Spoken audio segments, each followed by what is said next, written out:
I think my fondest memory really is just the collegiality of such wonderful colleagues and how supportive it was.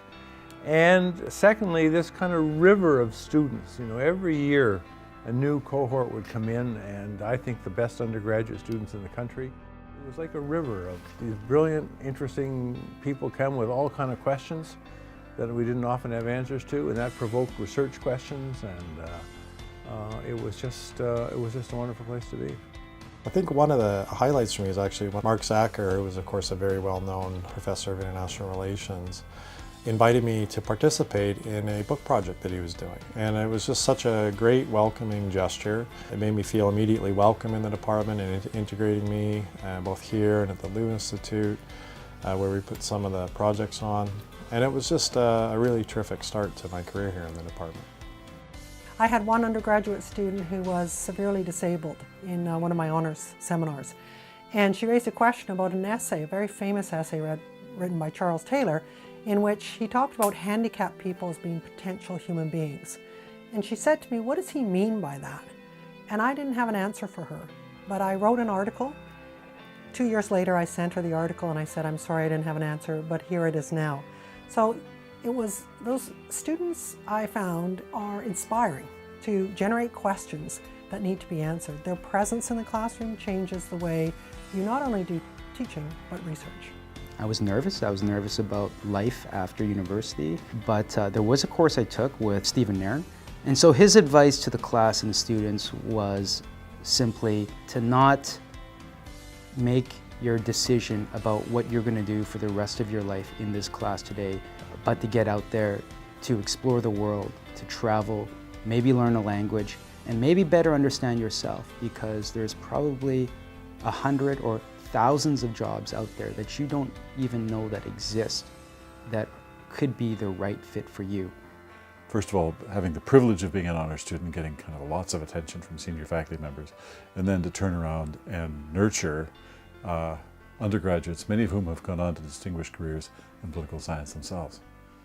Political Science 308, which was International Organizations, and it was taught by Mark Zacher. And this was an infamous course. Basically, I'd heard people, I'd seen them studying in the Riddington room, all freaked out about the exam, about Poli-Sci 308.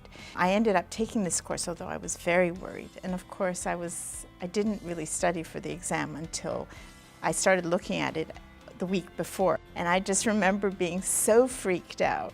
I ended up doing fine. I ended up sweating through the exam. But it was a wonderful experience because it made you realize the extent of conflict, the different dynamics in conflict. It gave you this perspective on the evolution of conflict, and it ended up leading me towards a career in IR. I remember a course being taught by Doug Ross. And I always remember being so excited at the beginning of class because he was kind of a young guy. And he would come bounding down the stairs in one of the large lecture halls and set up in front of class. And he would always have some sort of article about what was happening in the world. And he would just start talking about that. And it was so engaging.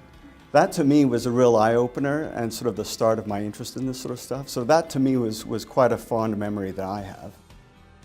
But my association with the department in some sense really began in 1981 or 1982. When I took a course on international politics with Cal Holstein, the famous Poly 260, which so many people have taken. And at the end of the term, Cal came around and he gave a number of students who had done well in the course little envelopes with letters of invitation. And we were invited to join the honors program in the Department of Political Science. That was enough to persuade me. I felt like a door had been opened, and I walked through it, and at that point I think I became a political scientist, and I've really never looked back. By the same token, the fondest moments are when you speak with students and they tell you about how you may have opened a door for them. What I do remember is just some incredible instructors that brought some amazing insights, and I always enjoyed the lectures and participating in class and the studies, and they were usually smaller groups, which were really nice, which facilitated a lot of learning. But the one event that really stood out for me was a symposium that took place over a weekend, and I think it was probably in around 1980-81, and it was a symposium on nuclear disarmament. And I think that experience really helped set forth a number of the values that have affected my career, my experience in working in international education.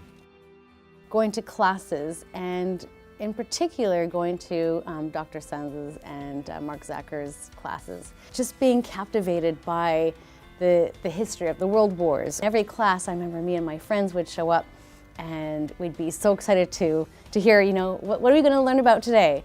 I have a lot of fond memories of working in the political science department, but my fondest memory is always going to be of the students. Classes of them, generations of them. Those are the people that have moved me throughout my career. They're the ones who have made a difference for me, and they're the ones that have brought joy and a sense of purpose. It is the students that make my job wonderful. I often say I love my job, and the main reason I love my job is because of the students.